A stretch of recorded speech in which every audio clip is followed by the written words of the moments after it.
हमारा चिंतन श्री हनुमान चालीसा के ऊपर चल रहा है। रामदूत में मात जानकी। श्री हनुमान जी अति नम्र है। सभी के सामने झुकने में श्री हनुमान जी तत्पर है। उनमें अहंकार का अंश मात्र भी नहीं है। भगवान श्री राम जी के सामने तो हनुमान जी झुकेंगे ही, लेकिन राम काज के लिए तैयार हुई पूरी वानर सेना के सामने हनुमान जी झुक रहे हैं। और उसमें कोई इन्फीरियोरिटी कॉम्प्लेक्स नहीं आता है श्री हनुमान जी को। आप देखिए, सुंदरकांड की शुरुआत में ही सीता जी को ढूंढने के लिए श्री हनुमान जी का चयन किया गया था। भगवान श्री रामचंद्र जी ने उन्हें मुद्रिका दी। श्री हनुमान जी वहाँ कहते हैं, मुझे हर्ष हो रहा है, मुझे प्रसन्नता हो रही है कि कार्य अच्छी तरह से होगा। ये कही नाई सबही सबर नहीं कहूँ माथा, चले हूँ हर्ष ही है धरी रघुनाथा। तो श्री हनुमान जी ने सबके सामने मस्तक झुकाया है। बिल्कुल अहंकार नहीं है, कोई अहंकार नहीं है। सबको नमस्कार करके नम्रता पूर्वक हृदय में भगवान श्री रामचंद्र जी का स्वरूप धारण करके श्री हनुमान जी चले हैं।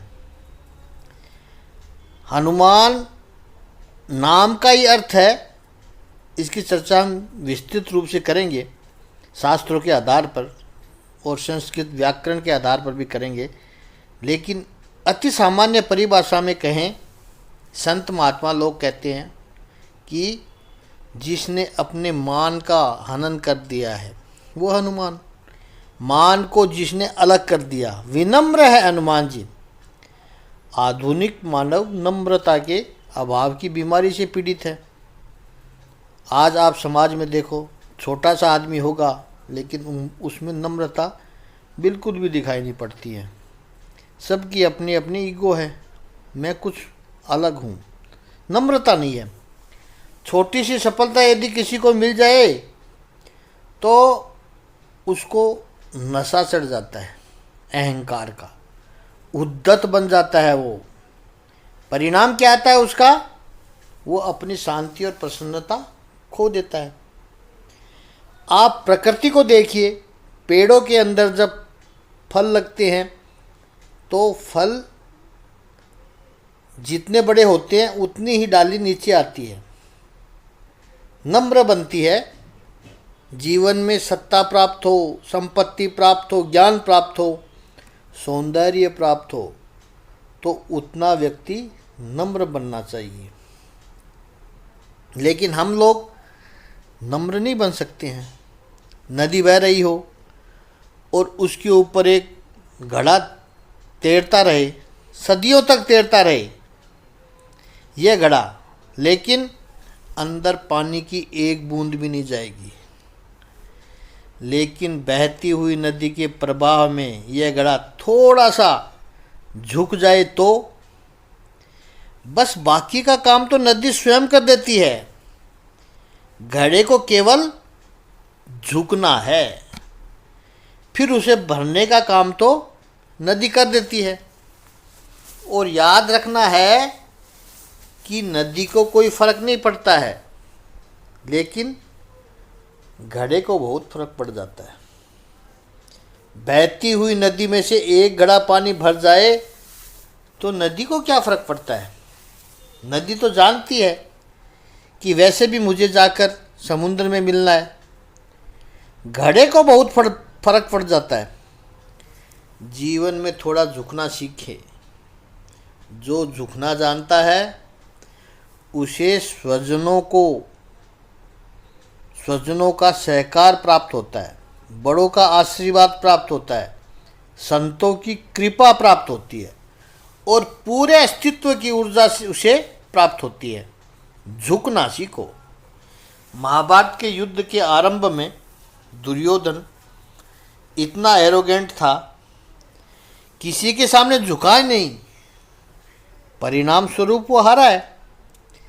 जबकि विपक्ष में खड़े थे, फिर भी युधिष्ठिर के मन में यह भाव उत्पन्न हुआ कि पितामह भीष्म, गुरु द्रोण ये मेरे बड़े बुजुर्ग हैं, मेरे गुरुजन हैं।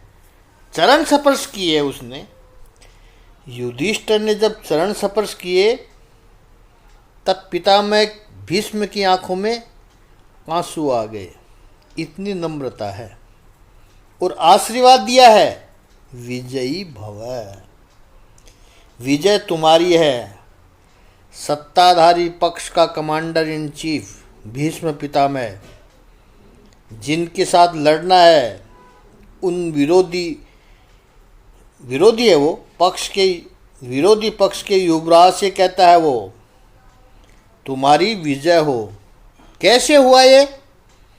केवल एक चरण स्पर्श करने की भावना से, नम्रता से हुआ। श्री हनुमान जी में इतनी ही नम्रता है। उनसे बहुत कुछ सीखने जैसा है हमें।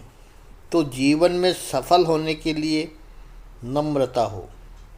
पांचवी बात, कार्य के प्रति श्रद्धा हो। जीवन में यह भी याद रखना है कि व्यक्ति के प्रति श्रद्धा रखना आसान है, विचार के प्रति श्रद्धा रखना वो भी आसान है, लेकिन कार्य के प्रति श्रद्धा रखना, to have faith towards work, मुश्किल है। क्योंकि व्यक्ति हमेशा कार्य को साधन के रूप में देखता है, साध्य के रूप में नहीं देखता है। देखिए, आपके ऑफिस में काम करता हुआ व्यक्ति सुबह से शाम तक काम करेगा, वो बैठा रहेगा टेबल पर, अपने कंप्यूटर पर कुछ टक टक टक टक करता रहेगा, लेकिन उसकी उस कार्य के पीछे श्रद्धा नहीं होगी। वो सोचेगा कब 6 बज जाए, आज का दिन पूरा हो जाए, कब मैं यहाँ से निकलूँ, और फिर मज़ा आएगा। उसका मज़ा कार्य में नहीं है, यहाँ से निकलने के बाद है उसका मज़ा। तो ये क्यों कर रहा है? ये करेंगे तो सैलरी मिलेगी, पैसे मिलेंगे, उस पैसे से फिर मज़ा करेंगे। कार्य में श्रद्धा नहीं है उसकी, कार्य तो उसके लिए साधन है। तो इसका अर्थ यह हुआ कि यह कार्य किए बिना यदि उसको पैसा मिल जाए तो फिर तो वो उसके लिए जलसा ही जलसा है। फिर कार्य कौन करता है? क्रिकेट की पिच में जाऊंगा, 2-3 सेंचुरी लगा दूंगा, फिर कंपनियों की एंडोर्स मिल जाए, प्रोडक्ट एंडोर्स करने से सेंचुरी करता है वो। सेंचुरी करूंगा तो मॉडलिंग करने को मिलेगा नहीं, मॉडलिंग इंडोर्समेंट वो सब बाई प्रोडक्ट है। सेंचुरी करने में मुझे रस है। जितने समय में पिच पर खड़ा रहा, अच्छी तरह से बैटिंग करूं, उसमें आनंद आना चाहिए मुझे। कार्य के प्रति श्रद्धा हो। छोटे से छोटा ही काम क्यों ना हो, मैं जो काम कर रहा हूँ वो कुछ आवश्यक काम है, उससे लोगों के जीवन में कुछ सुधार आएगा, कुछ परिवर्तन आएगा, लोग सुखी होंगे। चादर बूंद रहे थे कबीर। कोई भी कार्य छोटा होता ही नहीं है, लेकिन वो कबीर चादर बूंदते समय झीनी रे झीनी चदरिया, राम राम रस पीनी चदरिया झीनी रे झीनी। भगवान का स्मरण साथ में चल रहा है। ये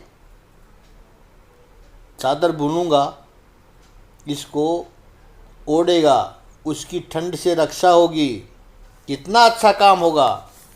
भगवान ने किसी व्यक्ति को बनाया है, वो व्यक्ति चादर ओढ़ेगा। चादर बुनने जैसा साधारण काम, लेकिन उसको कितनी ऊंची कक्षा दे दी है कबीर ने। बाजार में चादर बेचने बैठते हैं बनारस की गलियों में। हे राम, चद्दर ले लो, राम ले लो चद्दर। वो व्यक्ति कहेगा मैं राम नहीं हूँ। कबीर कहते अरे तू राम ही हो, राम ही हो तुम, राम ने बनाई है, राम के लिए बनाई है। हे राम ले लो चदरियाँ। कोई कहे मैं राम नहीं हूँ तो कबीर कहते तुम जानते नहीं हो, तुम राम ही हो, ले लो। चादर बनाने का एक छोटा सा काम उसको भी निष्ठा से किया, श्रद्धा से किया, तो कोई कार्य छोटा था बड़ा था, छोटा बड़ा नहीं होता है, कार्य कार्य होता है। करने वाला छोटा या बड़ा हो सकता है, उसकी करने की वृत्ति कैसी है। आज जो हमें टॉप पर दिखाई देते हैं वो जन्म लेते ही वहाँ पर नहीं पहुँचे थे, छोटा छोटा काम करके ही वो आगे बढ़े हैं। भारत के लोगों को तो पता है चाय बेचने वाला छोटा सा काम, लेकिन अच्छी तरह से करते करते व्यक्ति कहाँ तक पहुँच सकता है।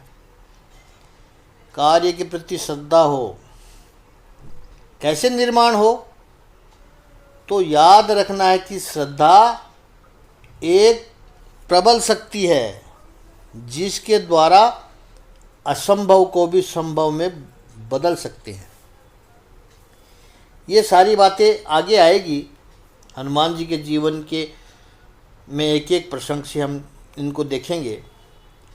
अनहोनी को होनी कर सकता है व्यक्ति श्रद्धा के बल से। बिना श्रद्धा का कार्य केवल मजदूरी बन जाता है। उसी कार्य में जब श्रद्धा आ जाए तो वो सेलिब्रेशन बन जाता है, नहीं तो मजदूरी तो है ही। आज संसार में मजदूरी करने वाले लोग ही हैं, कार्य को एंजॉय करने वाले लोग बहुत कम हैं। मुझे जो कार्य मिला है उसे अच्छी से अच्छी तरह करूं, आनंद से मैं करूं, मेरे कार्य में से कोई दोष नहीं निकलना चाहिए, इन्वॉल्व होकर के करूं, तब उसमें आनंद आएगा। कार्य के प्रति श्रद्धा निर्माण करने के 5 सीढ़ियां हैं, 5 स्टेप है। पहला, अपने ध्येय के प्रति आकर्षण हो, अट्रैक्शन टुवर्ड्स गोल। दूसरी बात, उस ध्येय की प्राप्ति के लिए कार्य की शुरुआत, यह दूसरा स्टेप है।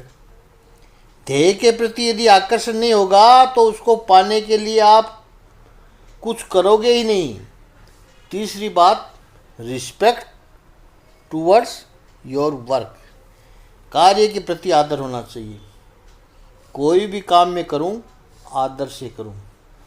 सफाई करने का छोटा सा भी काम हो, आदर से होना चाहिए कि मेरे इस कार्य से सृष्टि सुंदर बने, सृष्टि स्वच्छ बने। बगीचे में काम करने वाला माली, उसको अपने कार्य के प्रति आदर होना चाहिए। मैं इतने सुंदर पौधे लगाता हूँ, देखने वाले को कितनी प्रसन्नता होगी, इनके ऊपर फूल खिलेंगे, वो फूल भगवान के ऊपर चढ़ेंगे। आदर होना चाहिए अपने कार्य के प्रति।